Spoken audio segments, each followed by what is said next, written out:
everybody. Welcome back to Beyond the Seven, live from Jerusalem with Rabbi Aaron Dovid Poston. This class has been such a joy. He's transitioned to the 48 ways to wisdom, and it's been profound so far. I encourage everybody to go back and check out each and every message. We're starting today with part 14. It's going to be exciting. I'm sure I enjoyed last week. So let's just jump right in and see how the rabbi's doing, and let's listen in to what the next path to wisdom is. Rabbi Poston, so good to be with you, sir. I know it's late in Jerusalem, and we in the rest of the world are so appreciative that you're taking the time to share this wonderful series with us. Oh, it's my absolute pleasure, Dan, and welcome everybody, all the people who are watching us right now, live, and those who are watching afterwards from the recording. We're going to have a very special class. This is number 14 of the 48 ways. I think it's fundamental for every Ben Noach. First of all, every Jew should know this, but this one in particular, I think is, okay, look, somebody wants wisdom, they need all 48 ways. But if they're looking for the ultimate wisdom, this is going to be key. It's going to be so fundamental in your search for wisdom, for what we call the truth, the ultimate truth. You won't go wrong. You're not going to go wrong here. I just want to finish one thing. I was just doing something else, and I have to give you my total focus. I just want to mention that tonight is 1 week before Purim, so this is Motzi Shabbos, February 20th. I know you just had Rabbi Kaufman on. He does not live in Jerusalem, so next Saturday night for him is not Purim at all. It's a very awkward thing, so people should become a little bit familiar with the idea that a city that was walled, that had walls from the time of Yeshua, Joshua ben Nun, would celebrate Purim on the 15th. Everyone else in the world, except, like I said, for cities that were walled from the time of Joshua, would celebrate, otherwise they would celebrate on the 14th. So only, like Jerusalem, there are a few other ancient towns that have doubts, and they might celebrate on both days, the 14th and the 15th. So what happened when Shabbat, right? The rabbis decreed we're not going to, well, first of all, the whole idea is rabbinic anyway, so they had every right to make up any rules they wanted. So one of the rules is we don't read the Megillah on Shabbat because someone might take it outside, carry it within a public thoroughfare, and that would be a big no-no, as you guys already are aware of. So they divided it up. We're going to read in Jerusalem like everyone else. So comes Thursday night, Friday, we're going to read the Megillah. Shabbat day is actually Purim. So we're not going to celebrate with foodstuffs. We're not going to have our Suda. That's going to be pushed off till Sunday. And there's other mitzvahs also, giving money to the poor and giving gift baskets, food to people. So that's going to be pushed off till Sunday, although there are strict opinions to also, I should say strict, but let's say, I'm going to use the Hebrew word, machmir, to be a little bit more, I don't know if you want to call it from or religious, but to be a little bit more strict and also do these things on Friday. And, I'm talking about the meal, increase your meal on Friday, as well as give gifts to the poor on Friday. But the main mitzvah would be on Sunday.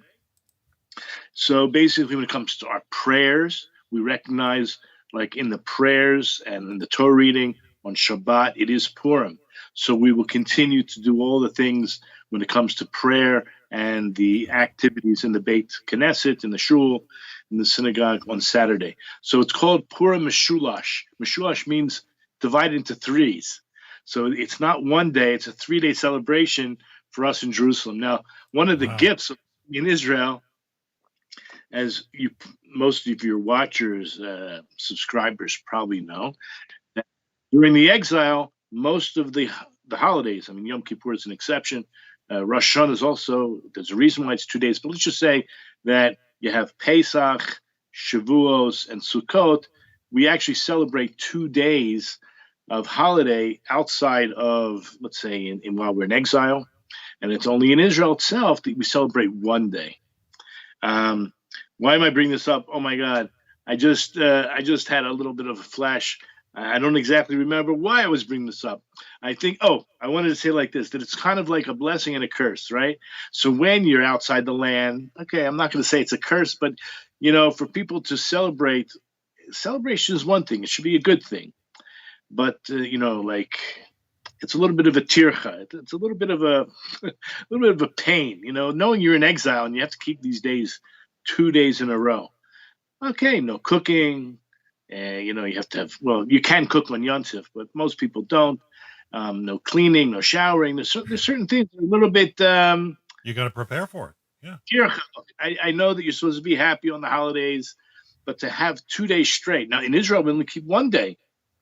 Now, it's like reverse when it comes to Purim, because even though it's just Jerusalem, many people come from all over the country to Jerusalem to celebrate Purim the following day. Or like for me, when I was younger, I used to leave Jerusalem the day before, let's say Bnei Brak or Beitar, some other place, and I could celebrate Purim 2 days in Eretz Yisrael. Purim is very sympathetic. It's a very happy holiday. And of course, you can shower, you can cook, you can do all that stuff.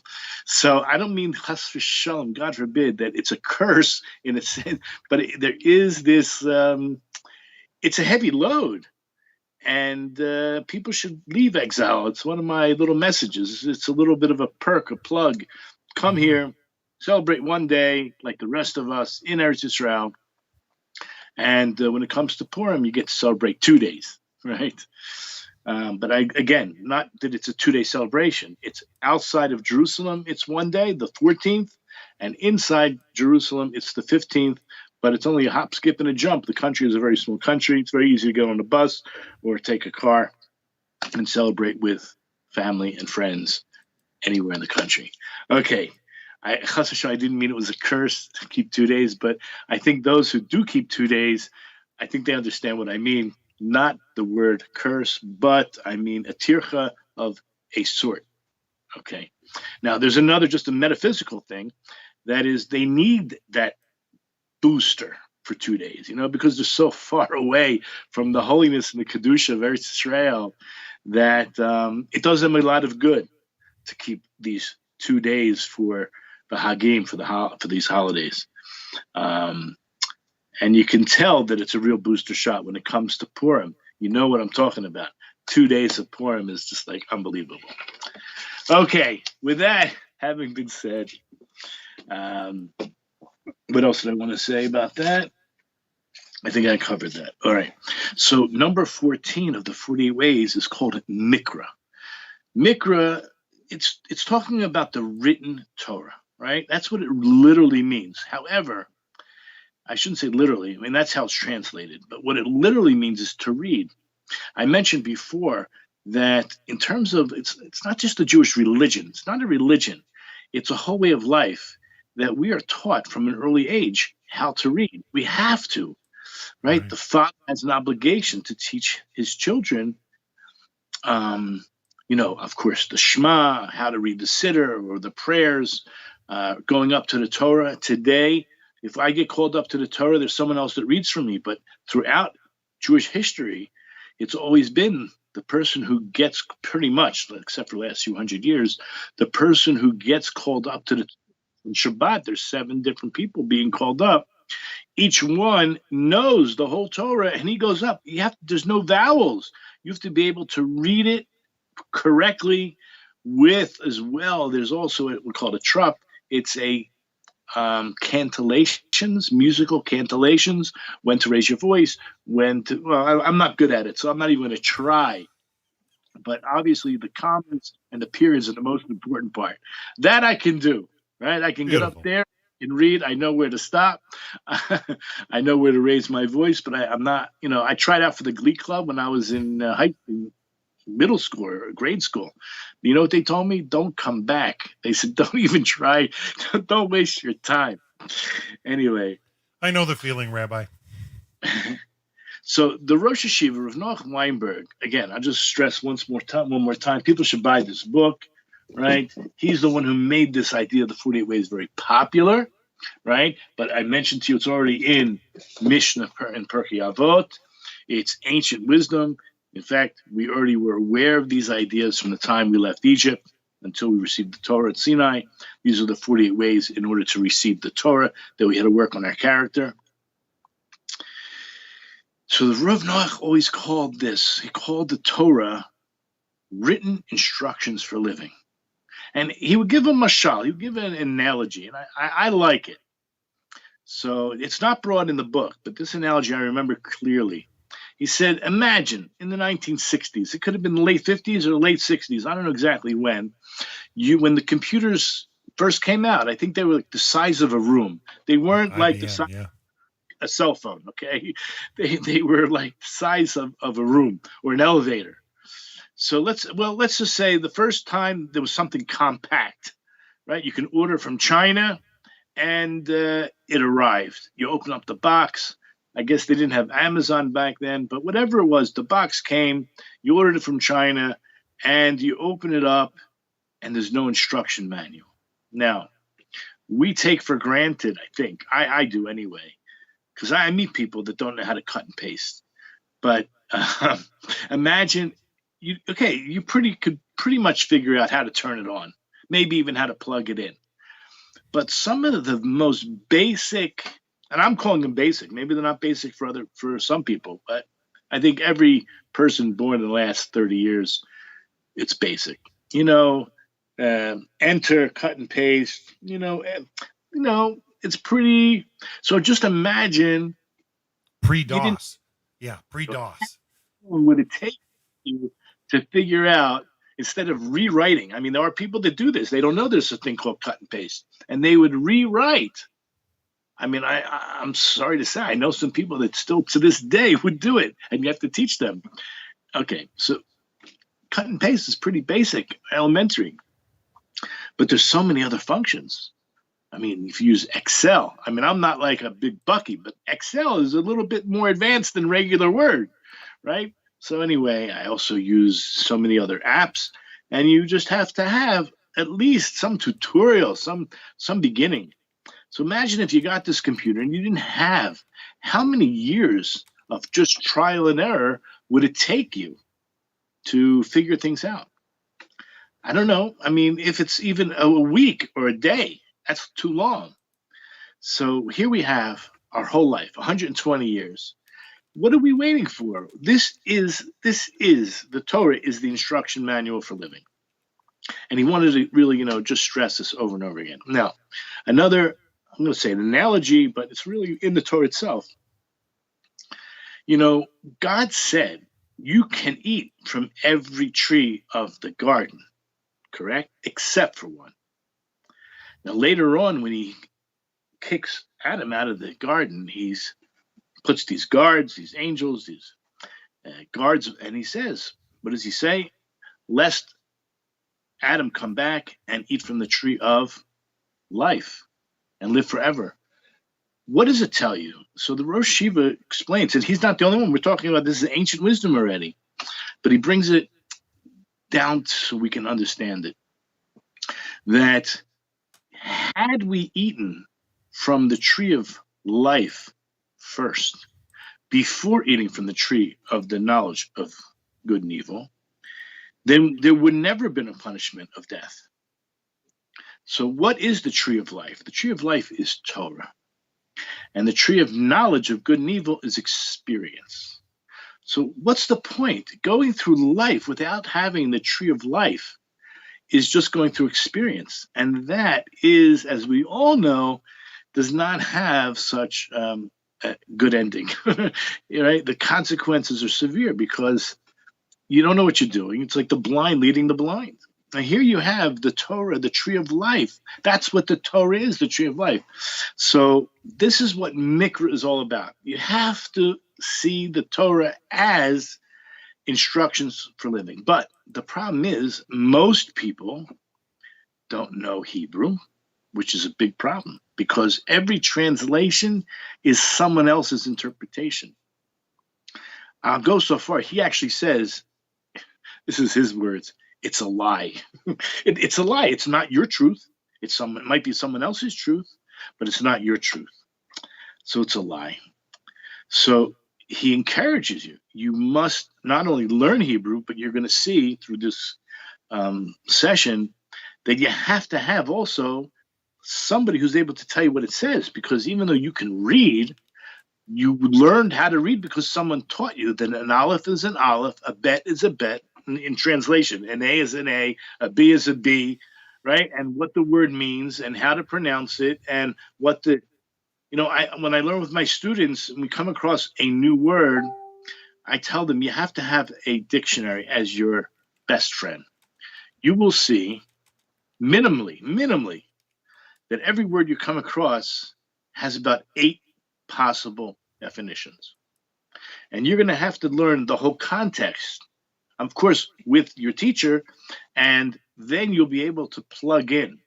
But just keep in mind that every one of those 8 definitions are all interrelated, and they're all true on some level, which is the most amazing thing. So this requires a lot of diligence, a lot of practice, and experience. So that's why our own Mishnah tells us that a child, the first thing he should learn is Mikra. Mikra meaning Tanakh. So I'm going to explain what Tanakh is in a second. I know most people watching know it, right? But you start with what we call the Tanakh at age 5. 5. Talk about literacy. The literacy rate of the Jewish people for 99% of history has been 99% literate. Whereas, unfortunately, I mean, this is proven. I'm not coming off with, off the hip, as they say, off the cuff.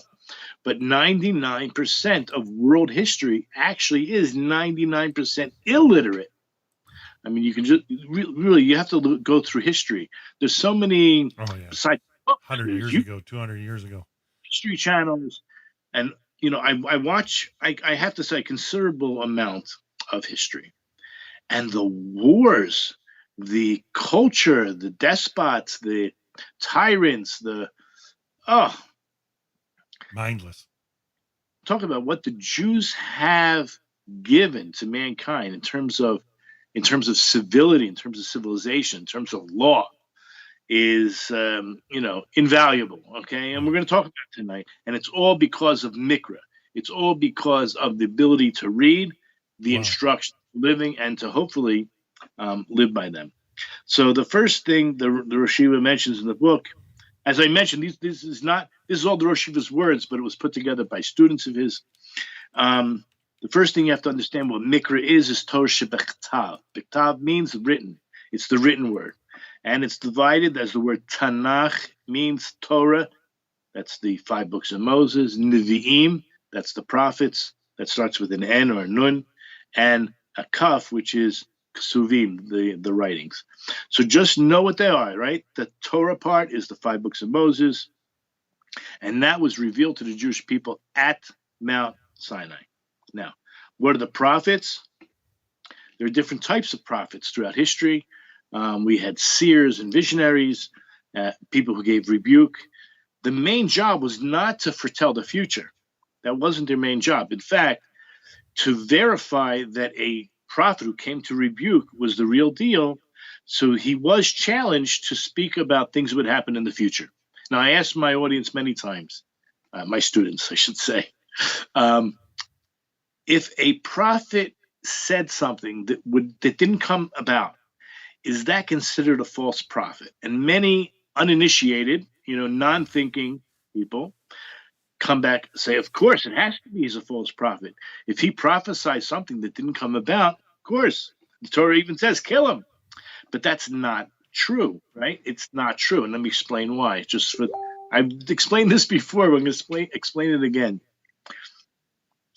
One way to verify if he's a true prophet is only if he speaks about something in a positive way. Now, I don't know what's considered positive in these days, but let's say, the stock market is going to go up, or, the Mets are going to win. I don't even know who they play anymore, but let's just say, something positive, right? That's going to happen. So if it doesn't happen, he is a false prophet for sure. But if he says something negative, remember, his main goal is to rebuke the people, to teach them. Right? And therefore, like we know from Nineveh, that if Tshuva, which God himself said in the prophecy, I have seen their deeds, I've seen their heart, I've seen them change their ways, And therefore, even Yonah, who said something bad was going to happen, it didn't happen. Yonah's not a false prophet. Yonah's an effective prophet. An effective prophet, not a false prophet. Okay, so the ones that are written in the Nevi'im happen to be, now we had millions of prophets. The number is varying. The Gemara seems to mention there were 1 million prophets, or 1,000,002. I'm under the impression from other writings there were at least 6 million they all had the ability to raise the dead. It's like no big chidush. It was not anything novel that one man 2,000 years ago, stories are written about somebody who raised the dead, therefore he must be God incarnate. The whole thing is like, I don't even want to say this is like a family show, right? Nonsense. But so basically those 48 prophets that got into the Tanakh, who were called prophets, their prophecies were deemed relevant for all time. That's the main point. Okay, so every prophet, if you were sick, if someone was not well physically, they wouldn't go to a doctor. Now, things are obviously different today. We don't have prophecy. But they wouldn't go to a doctor necessarily. They would go to the prophet to find out what sin they were doing, to find out what exactly they needed to do to rectify their sin, and they were basically healed. Okay, so that was a major difference. Okay, another thing is ksuvim, the writings.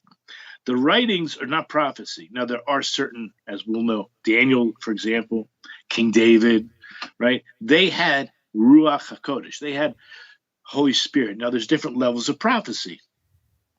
So it doesn't mean that they themselves experienced different levels of prophecy in their lifetime, but these writings are not prophetic in and of themselves. Right. They are with Ruach HaKodesh. Now, we all know that I think it's still true to this day. Maybe it's even more true because of the internet, but that the Tanakh, and it's obviously translated to almost every language, probably every language in the world, is a world time all bestseller, right? I mean, we're talking about through history. So once even before the printing press, I mean, at least handwritten manuscripts.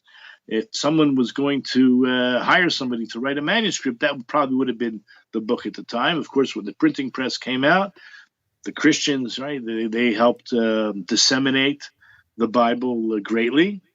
But even today, I'm sure that through the internet, I'm not sure, I'm just guessing that still by a long shot. We would ask Google, maybe because there's a lot of competition with pornography. I have no idea. I know that they say that pornography is probably one of the highest sought out things on the internet, but at least in terms of real literature, real books, the Tanakh is probably way up there. So obviously for what we call Western civilization, even at least in Islam also, the Torah obviously has the foundation for that. For those who are from America, I think everybody's aware of what it says about all men having inalienable rights, right? This is such a fundamental concept for the Western civilization. Concepts such as love your neighbors yourself. By the way, it's written in the Torah. You didn't have to have some false prophet any other time coming later and saying such a thing.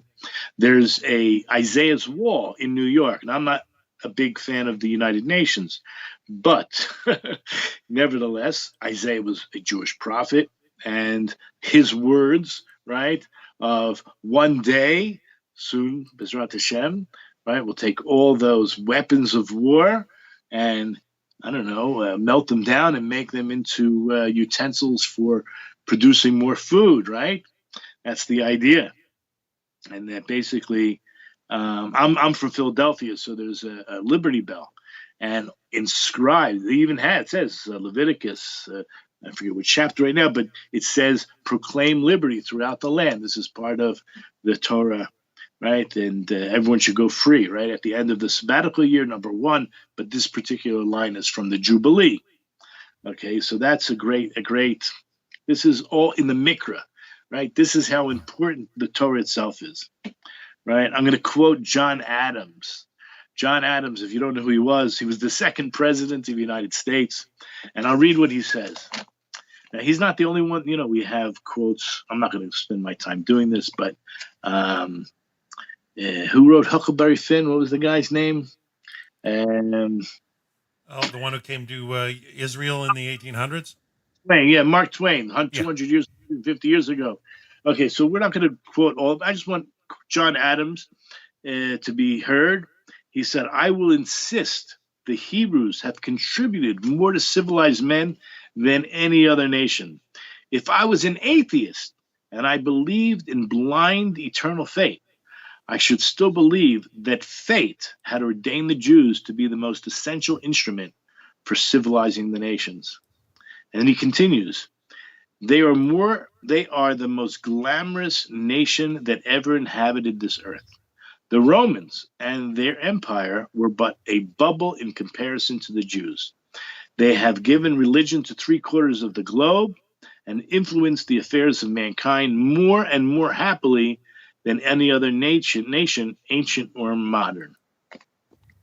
Okay, so we see the Jews obviously are, the original disseminators of this, we'll call the manual for living. And it's the owner's manual. I mean, we're here on the planet. It is the owner's manual. Even when you think about many Noachites, I should say many Noachites, but there are some really earthy, crunchy Jews who aren't so religious, but they believe that, listen, when it comes to Parshas Noach, it's giving us responsibility to care for the world, whether it's for animals, the environment, or whatever. Ultimately, the truth is it's about morals, right?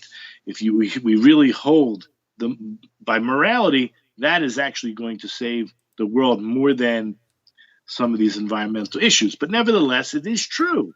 It is true that we're responsible as best as we can to take care of this planet that we're on. So basically, one should spend as much time to try to understand. I'm just pushing Mikra, right? Mikra means the actual text. Okay, so here's a really crazy idea. So he speaks about I think this rover just landed on Mars again. I don't know if it's the first, second, third. I don't know how many times we've sent probes into outer space looking for life. But imagine if we got a text in alien language. How many professors, how much money, right? How much Biden would he put into would he put any money into? I have no idea. But let's just say every world leader would be severely interested, extremely interested in trying to find out what this message contained. Well, guess what?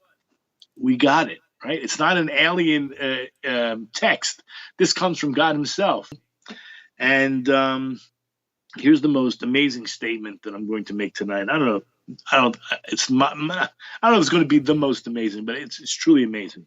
So we have a tradition. It says God looked into the Torah and created the world. Okay, is it easy to understand? I mean, you have many questions could be asked. Why would he need to look into the Torah? Where did the Torah come from? Isn't it his writing? He doesn't forget. I mean, what does it mean? So I want to spend a little bit of time after I go through some of the other sources, and we'll go back into many other sources. But just keep this in mind. I mean, this is the blueprint of creation. I want to explain what it means. Maybe I should do that now. There's too much to say about it, so I want to save it for the end. But I'll give you a little idea. So like a regular architect, so he'll look at blueprints and create something. Now, he may or may not have created those blueprints, but at least he can look at those blueprints, right? I mean, obviously there are architects that make blueprints, and there's architects that read blueprints. So it's not necessarily the same person. So here we're talking about, as I mentioned, God is the architect, and yet how is it that he needed to look into the Torah? What does that tell us? So from my simple understanding, and we're going to go much deeper than that, is that the Torah, which is the word, right? That's what Mikra, it's reading the word, is his own thoughts. And that is like crazy, right? That's better than any drug. If you could meld, I mean, really mesh your mind with God's thoughts, that's the best drug you can ever have or imagine taking. And that's coming from me. Okay. So obviously this Torah contains all the secrets of the universe. But we have to learn how to ask the right questions. Now there's a verse in Deuteronomy chapter 32, verse 47.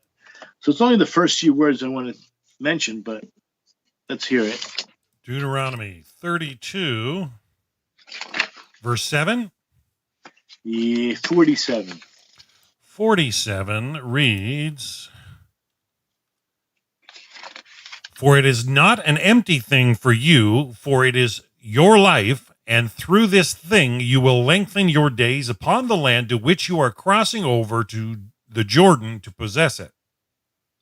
Now, as I mentioned, it's just the first few words. When it says, "For it is not an empty thing," if you can read from the context, we're talking about the Torah the whole time. For it is your life. Ki lo davar raku michem. For this is not either a thing or even a word, a davar. Right? It's not an empty thing. That is michem. Now, the word michem means for you or from you. So Rashi says, well, let me explain. That the word michem, and let me say what the Rosh Yeshiva says. It's not an empty thing for you. So the rabbis say, if the Torah seems empty, is the word, right? It's not an empty thing. If it seems empty, it's because it's from you that it's empty. Not that the Torah itself is empty, but that you are missing the point. If something doesn't seem to make sense, don't dismiss it as irrelevant. Keep asking, searching, delving deeper into every piece of whatever the Torah is trying to tell you. Remember, it's an instruction manual for living. It's written by God himself. Every little detail is an expression of his will. We're talking about, I don't know if I want to use this terminology, but I'll use it. Every, I don't know, what do they call it? Dot and tittle or whatever. There's this, like, in other words, every crossing of jot and tittle, right? Every crossing of a T, every dot on an I, right? We're talking about crowns on each of the letters. We're talking about, obviously, the vowels, whether it's written grammatically correct or written as an anomaly, not grammatically correct. Why?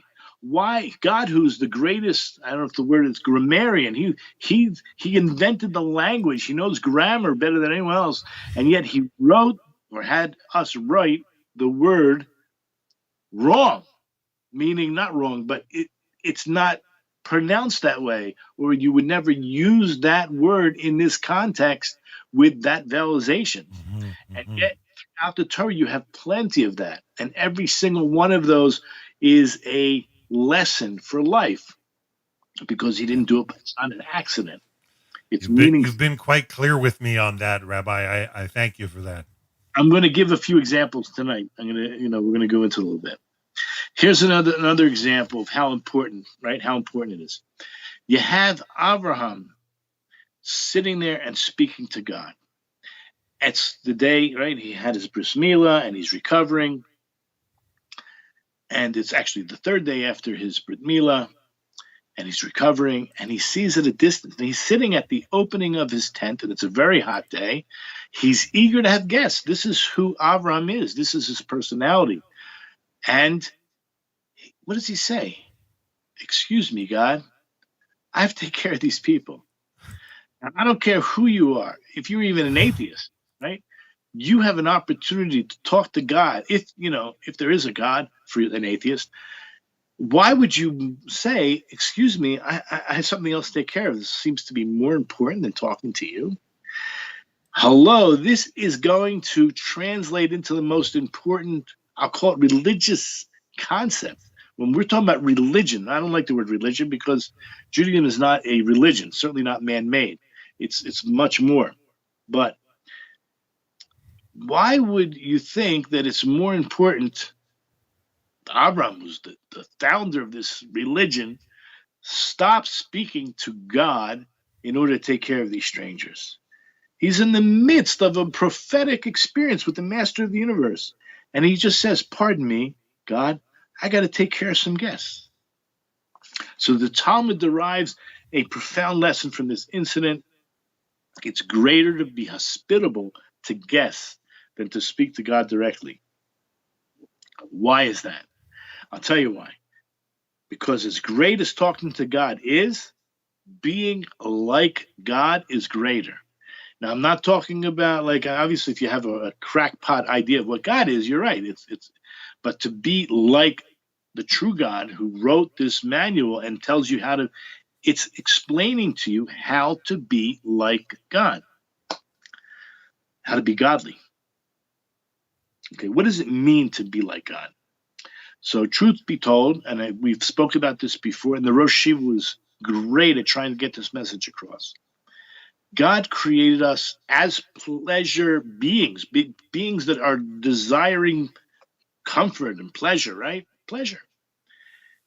He created the world for our pleasure. Everything he created, whether it's fruit, hands, love, they're all manifestations of his kindness. The world is one big country club, one big hospitality inn. Therefore, when you assume the role of host, serving your fellow man, you're acting like God. Avram was wealthy and famous, yet it was not at all beneath him to serve strangers. He understood this lesson well, obviously. Okay. If you study the Torah, you'll find all kinds of gems, all kinds. And now he stresses the importance of learning Hebrew. Now is where, even as a searcher, I always wanted to go to the source. I'm not going to spend this time going through all the different religions that I actually sought out before I found Judaism. I mean, I was born a Jew, but I wasn't born in the most religious home. I knew my great-grandparents were Orthodox and kept Shabbos. Not that I really knew them. I visited them, and I had great respect for them, but they died while I was young. I knew of stories of my own parents. They told me that their parents would find nickels on the counter on Shabbos afternoon, so they go to the movie theater. So, in other words, their parents kept Shabbos, but they didn't think it was that important for the younger generation. Really? Well, unfortunately, we lost it. Why did I bring that up? Because when I was on my own search, I always just forget about the fact that my great-grandparents were very religious. Just that, I'll tell you what I thought. I said, why is the world so messed up? It must be because of the Vietnam War, right? That's what it is. Well, what caused the Vietnam War? Maybe it was the Korean War never really finished. Well, what caused the Korean War? Well, maybe it was, the Cold War. They never really finished. World War II. There was these, I don't know, whatever you want to call it, the excesses, from whatever's left over from the war was never fully resolved. Well, what caused World War II must be the excesses of World War I. It was never fully finished. And go back and back and back. It's like, I give up already. I mean, where's the, I didn't really give up, but I'm saying, like, it must be going back.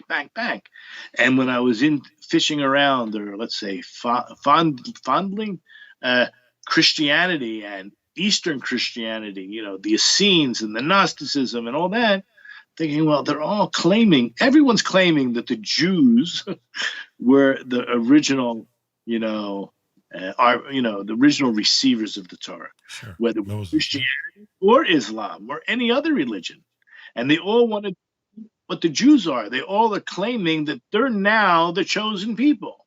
So why don't I find out what it means to be the chosen people? And, okay, long story short, we did discuss this, I think it was last week or the week before, about a theory. It started somewhere in Germany, maybe 150, 200 years ago, where they saw and noticed, well, if the Torah itself uses different names for God, it must be that there were different authors, right? They had the J, the Yud, Hey, Vav, Hey name.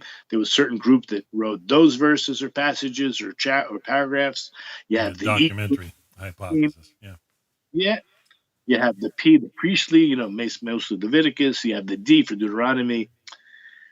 if you only read the Hebrew, you would understand, right? Obviously, if you're looking at a German translation, English translation, whatever, you're not going to come to this, but you understand. So he mentions this. He says, for example, the Torah uses 7 primary names to describe God. Each name refers to a unique aspect of God's essence: all-knowing, all-powerful, prime mover, merciful. But in English, these names are all translated the same way. And as a result, much of the depth is lost. And he gives an example. The word chet we use for sin. So if you use the word sin in English, especially after, I'm going to use the word anyway. I'm going to say bastardized by the Christians, right? I can use that. It works. Works. Yeah, we're on social media. It's not on television. I know. So you have this word sin, which implies when the Christians get a hold of it, that it's eternal damnation, that there's no return, right? It's irredeemably evil, and that's not at all what it means. Like Boker Tov Eliyahu, good morning, Elijah.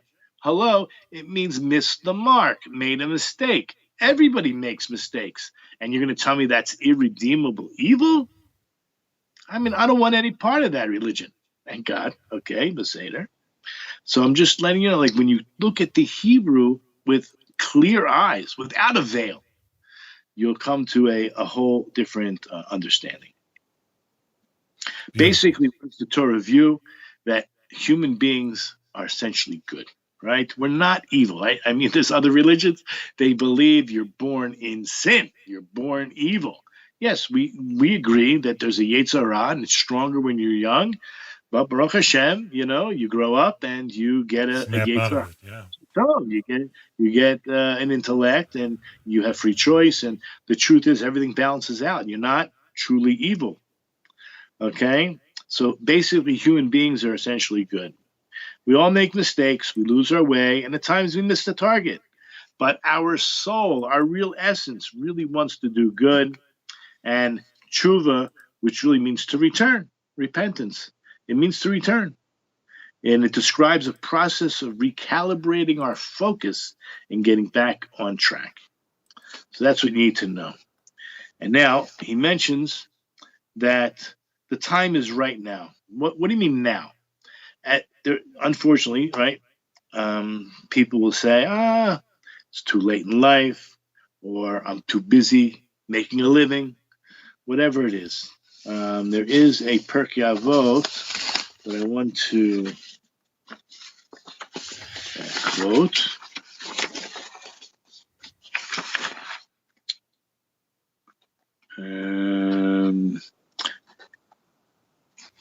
It's interesting. Where is it?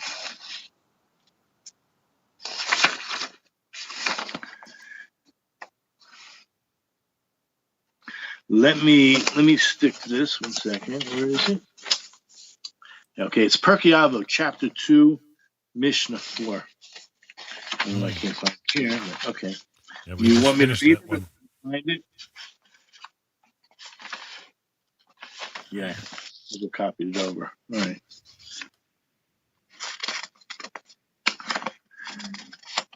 If I'm not mistaken, it's towards the end, but I thought I had it on my source sheet, but I don't. Do you want me to look it up? Yeah, I mean, I'm going to look again. Oh, I did find it. Okay, it's the very end. The Hillel said, and I don't want to repeat everything he said. I just want to go to the end.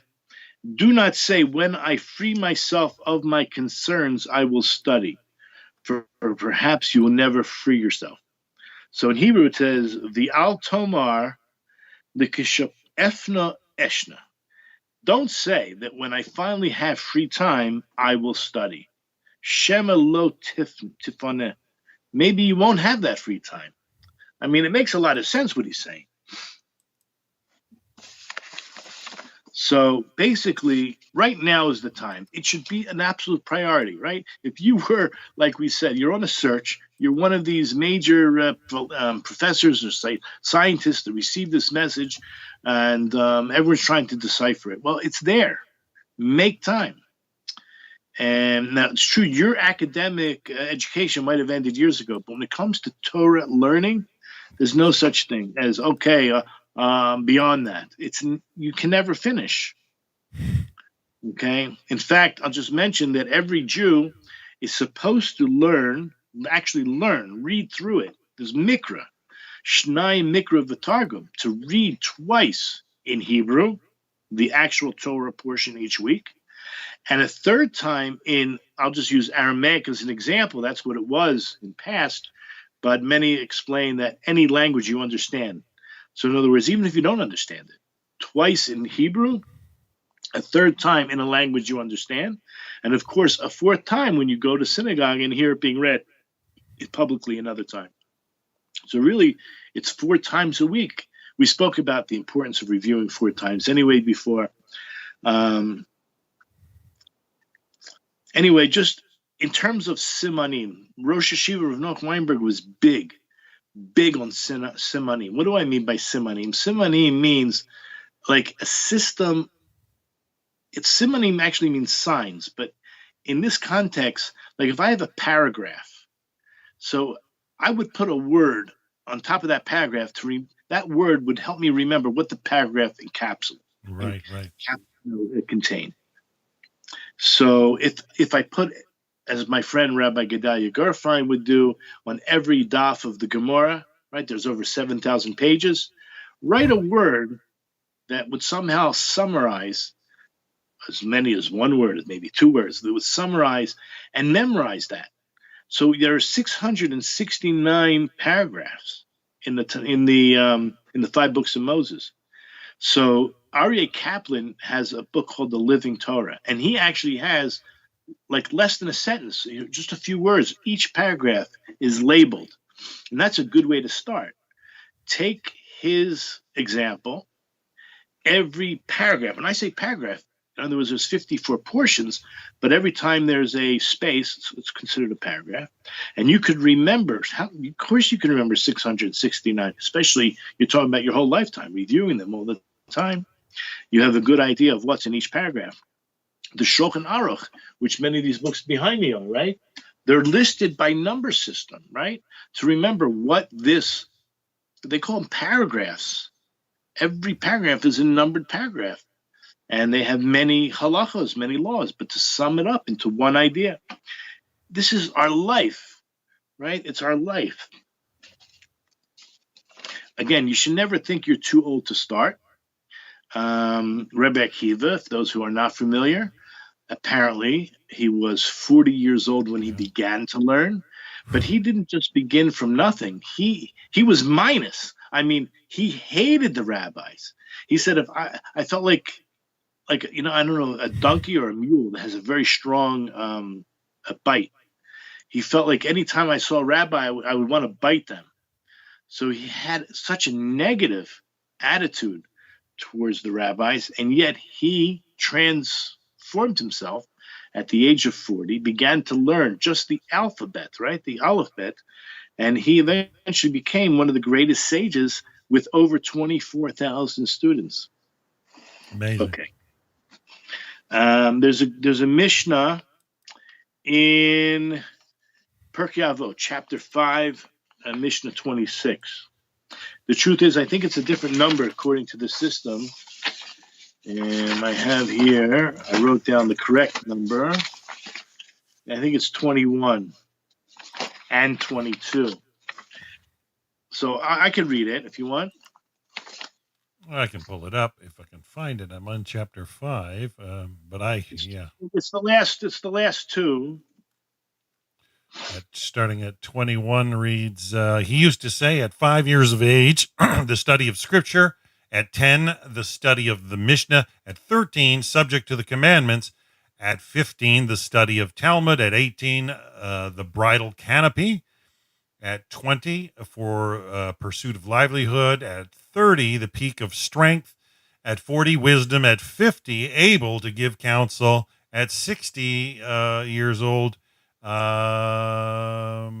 old age, at 70, fullness of years, at 80, the age of strength, again, at 90, a bent body, at 100, as good as dead and gone completely out of our world, and 22, Yeah. Then the main point here, I wanted to mention that this is Ben Bagbag said something, then Ben Hey said something, but he would say, I think it's Ben Hey. He says 5 years old we begin studying scripture. This tells you a lot. This is 2,000 years old, written. Is the Mishnah going back even further. This was the most livchachil. This was the most preferred time, and to have a foundation. How do you build a house? How can you? We're talking about the Jews would then study Mishnah and Gemara, as you see, the age 10 and the age 15 goes on and on. You build your whole life. It is the structural foundation for building a life, and that is what I wanted to point out to you. This is what we call Torah's Chaim, the law of life. It doesn't just mean the law; it's the instructions for living. That is the best translation, and that's Rav Noach Weinberg's one of his greatest contributions to explain to the world and explain to the Jewish people who are not aware, right? He was a big into Kira, big into outreach. Okay, now I have here some interesting ideas. When I said originally, we're going into the sources, that God looked into the Torah and created the world. So I was fascinated. Even in Christian literature, they talk about the word. The first thing was the word. Well, that's what we're talking about, the word, right? This is a Jewish idea, that God looked into the Torah and created the world. So the Zohar uses the very first verse, right? In the beginning, God's creation of the heavens and the earth. However you want to translate it, I don't care. It's a big lie. It doesn't matter. Go to the Hebrew, Bereshit. Bora Elokim et Shema V'Haaretz. What is the word Bereshit? The word Reshit is referring to the Torah. With Reshit, with the Torah, God created the heavens and the earth, right? It says he spoke. What did he speak? The very words that are written on the page. God spoke and the world came into being. He said, let there be light, and there was light, right? Of course, it's the word came before the world, but it didn't come before God. Okay, so keep that in mind. There's some great explanations all over the internet. There's too many to talk about, but there's one piece that I found quoted by Rabbi Tatz. Rabbi Akiva Tatz is one of my favorite rabbis. And so basically he wants to explain, if anybody doesn't know him, become familiar. Rabbi Akiva Tatz, Akiva, first name, Tatz. He taught for Or Sameach for many years. I think he still teaches for Or Sameach in England. So he's very good. So what people fail to realize, they think, okay, the Torah must have been created by man. They see the way the world works. They see, let's say, shellfish. These are these creatures that walk on the bottom of the ocean and they eat garbage. And of course, it would be unhealthy to eat them. So we're looking at the world and we're creating a religion. What's the best way to survive this crazy world? He says, no, it's the other way around. The reason these foods are unhealthy is because they're prescribed by the Torah. Rather than shrimp being bad for you because they live at the bottom of the sea and so absorb all the elements which were deposited on the seabed, shrimps swim around in the schmutz. Schmutz, look it up in Google, Shmutz. It is what it sounds like. It's because God in his Torah declared them spiritually impure. Like when Adam even named the different animals, he saw the essence of what they were. It wasn't that he developed what they were based on his name, but he was able to read what they were based on what Hashem made. So what does all this mean? According to this Kabbalistic wisdom, the book of the Zohar is telling us that the world is a copy of a Torah scroll. Can you imagine? Everywhere around you, you're looking. If you know halacha, if you know the scripture well, you're seeing God's essence. In other words, if he spoke, created the world, you're seeing letters. You see a lion, you're seeing the word Ari. You're seeing a hurricane, you're seeing a storm, you're seeing God's wisdom. Out of the matrix, yeah. The world is as it is because of what is written in the Torah. The deeper wisdom of the Zohar teaches us that if we want to really understand the world, we should study Torah and its commentaries. And that's, I'm going to leave you with that. There's Chabad has some very good, interesting things. I'm not so sure, but you can look it up. Is there anything here? I think I spoke about it. Although there's some proof text. In other words, things that I spoke about already, being that, remember, God, Bereshit, with Bereshit, which is the Torah, God created the world. Look in Proverbs 8:22. Proverbs 8:22 reads, "The Lord acquired me at the beginning of his way, before his works of old."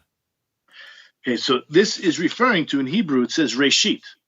So God created me in the beginning, Reshit. So he created Reshit first, the first of his works of old. This is the Torah itself. Amazing. Yeah. Okay, let's move on. I don't want to get mixed up here. Here we are.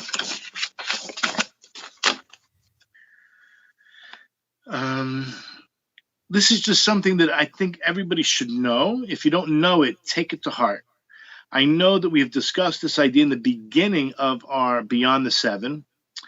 Why does the Rambam sound so harsh when he says, and he's quoting earlier sources, but he says, if a non-Jew, I'm going to say even further, an akum, someone who is an idol worshiper, studies Torah, he's chayav misa.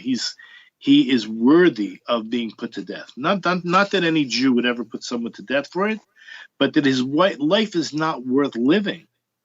That's real. I think that's the best understanding. An idol worshiper who learns Torah, who's involved with learning Torah, his life is not worth living. So first of all, it does say idol worship. It doesn't say a ben Noach. Okay. But the idea in Hebrew, in Deuteronomy chapter 33, verse 4, it says, before we read this, 7 laws of Noach, one of them is do not steal, correct? It's forbidden to steal. Now let's read chapter 33, verse 4. Verse 33, or chapter 33, verse 4 says, "The Torah that Moses commanded us is a legacy for the congregation of Jacob." Now in Hebrew, okay, you might not get the full understanding in English. Torah tziva lanu Moshe. The Torah was commanded to us by Moses, or the Torah that Moses commanded us, is a morasha. It's an inheritance. Inheritance now belongs to us. It was given to us, to Kehilat Yaakov. Now, it even goes further, because even though it says morasha, the shin and a samech actually interchangeable to a certain extent, and it could be read and understood. It's a mu'rasa. It's an engagement. There's actually, so not only is a non-Jew who says, I own the Torah, I can read it the way I want and translate it the way I want, is called stealing. But it's also like adultery, because it is the engagement. It is a marriage between God and the Jewish people. Now, if someone recognizes that the Jews were the ones that received it and it belongs to them, and I as a guest want to learn and absorb the wisdom, because hate all the power to you. It's that recognition that they are the true well put, Rabbi. Inheritors. They're the ones who it was given to, and they're the transmitters. I should listen to them, not read it on my own, as I think that's really what the Rambam is saying, that if a non-Jew on his own is trying to learn the Torah, then his life is not worth living. He's just missed the entire boat, and he's going to walk away thinking he totally understands, and he doesn't even have a clue. Puts him in the deeper darkness. Wouldn't that be a form of even idolatry for somebody to dare to do such in that wrong attitude? I see enough of them. They come over to be B'nai Noach, and I had a dialogue with a new person this week, and of course they want to start making their own custom kippah, and they ask me questions, and so you do your best to try to give them healthy lessons for life, but we just don't know. But it's so funny to see some of them just want to grab onto more than is actually allotted for them. I think this verse makes it so plain, Rabbi. Okay, and just to focus in on Joshua chapter 1, verse 8. Second.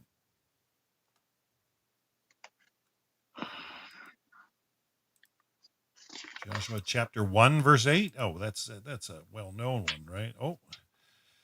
And of Levi, he said, your Tumim and Urim belong. Oh, maybe no. I'm not reading. It's Joshua. Oh, I'm in Deuteronomy. Sorry, I'm still in Deuteronomy. Why did it not change? Go.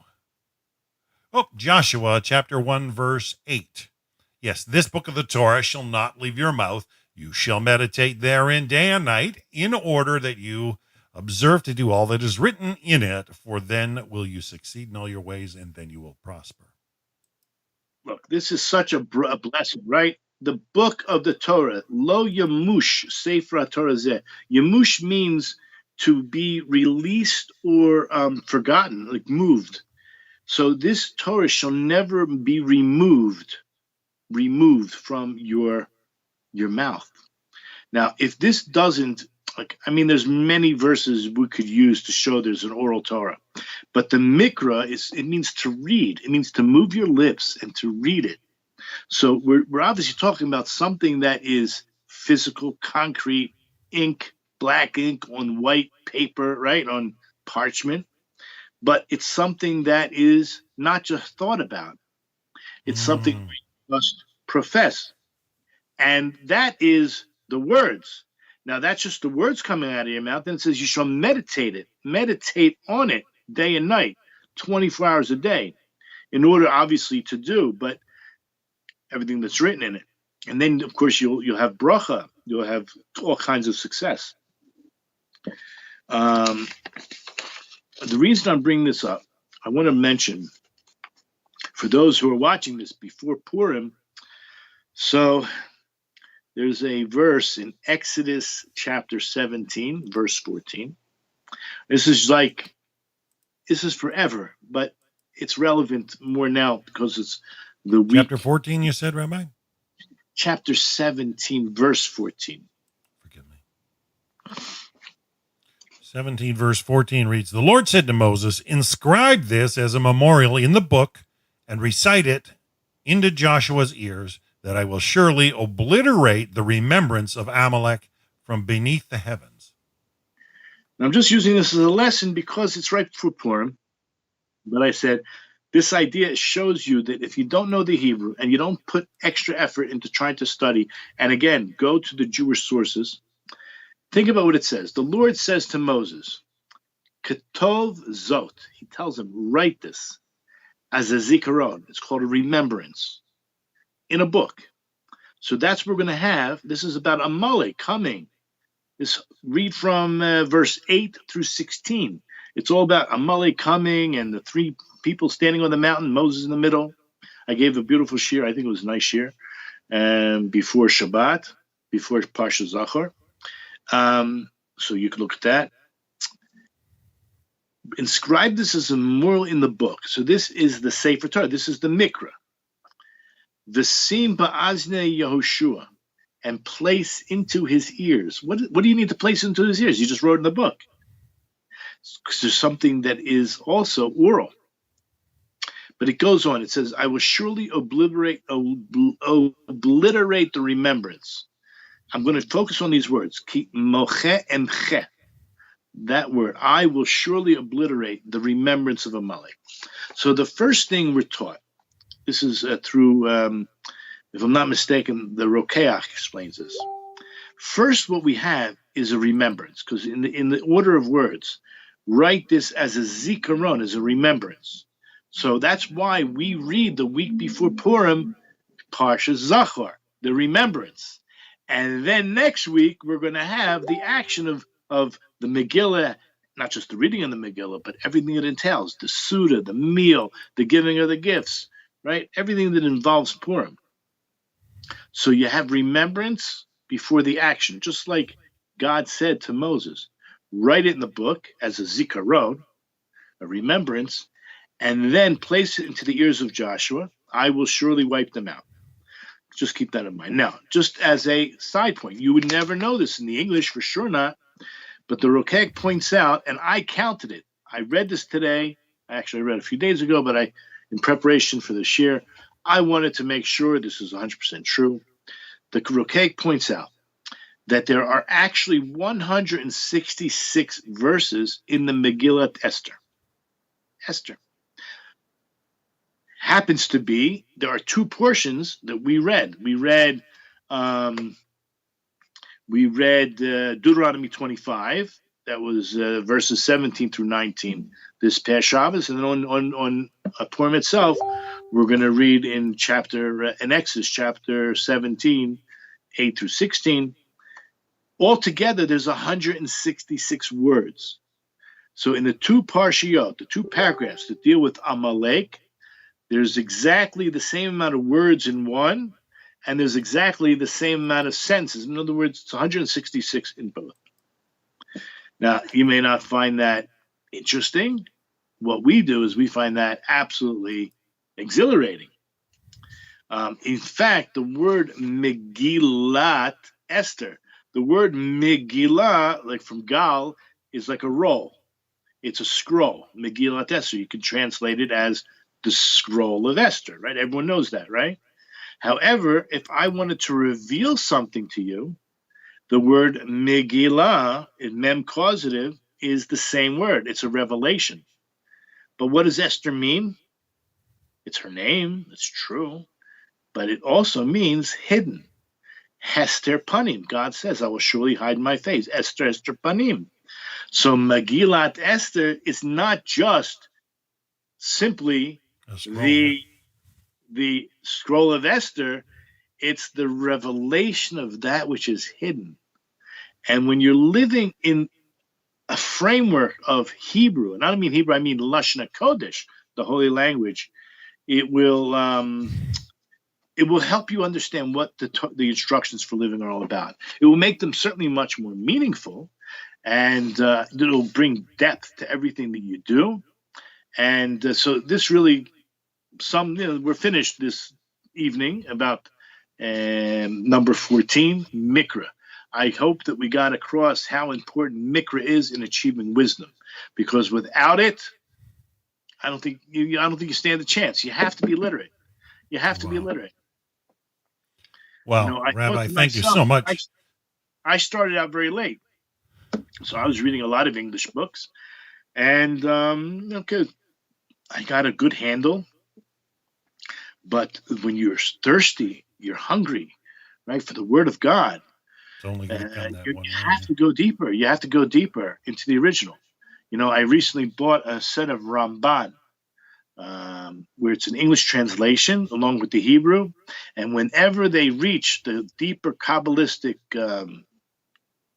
meaning, they tell you this is not for our audience. We have skipped this paragraph.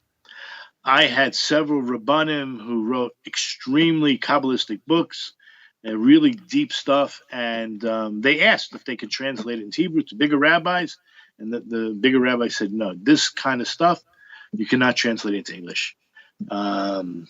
So this is not a warning, this is a encouragement, right? Yes. Rabbi, I know I'm a B'nai Noach, but I've been, slowly wanting to dive more into Hebrew, and I actually had one Noahide friend in Seattle down there do a Hebrew class. My rabbi let us do 5 lessons, basic Hebrew.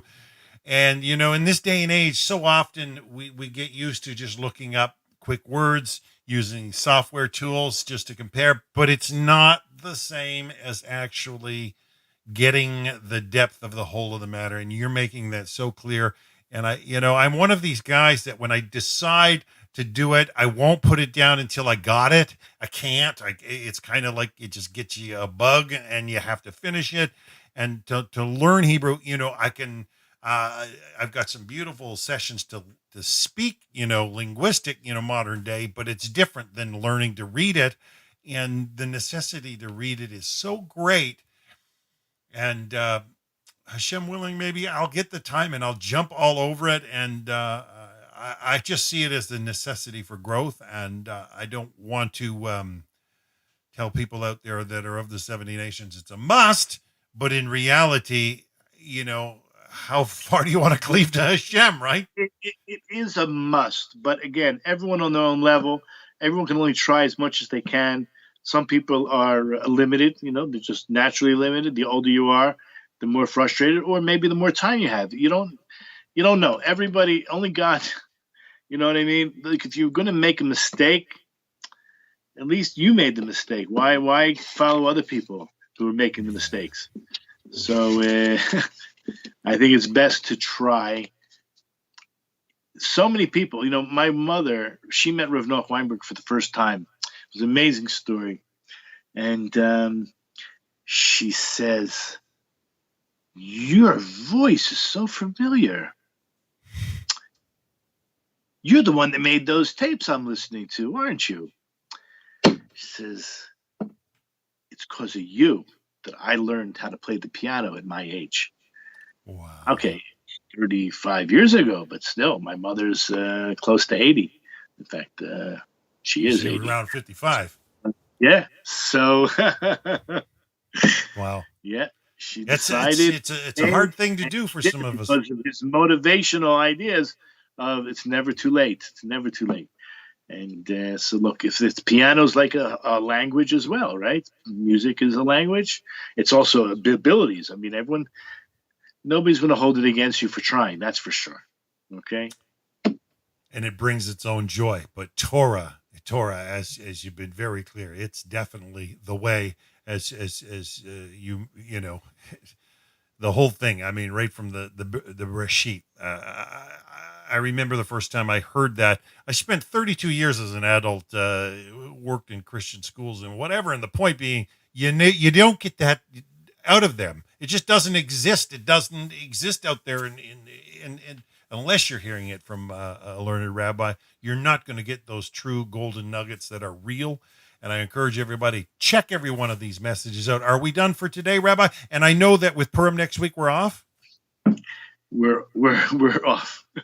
We're just delayed another week. Yeah. All right. So we will not be doing part 16 or 15. 15 next week. We'll not be doing 15. It'll be 2 weeks from today. So, folks, until then, we're going to sign off. And please share this. Give it some likes. Don't be afraid to even, post it out there yourself on social media. Thank you, everybody, for tuning in. Thank you so much, Rabbi, for staying up late there in Jerusalem to share beyond the 7, the 48 ways to wisdom with the rest of the world. Till the next time, folks, have a wonderful, wonderful week.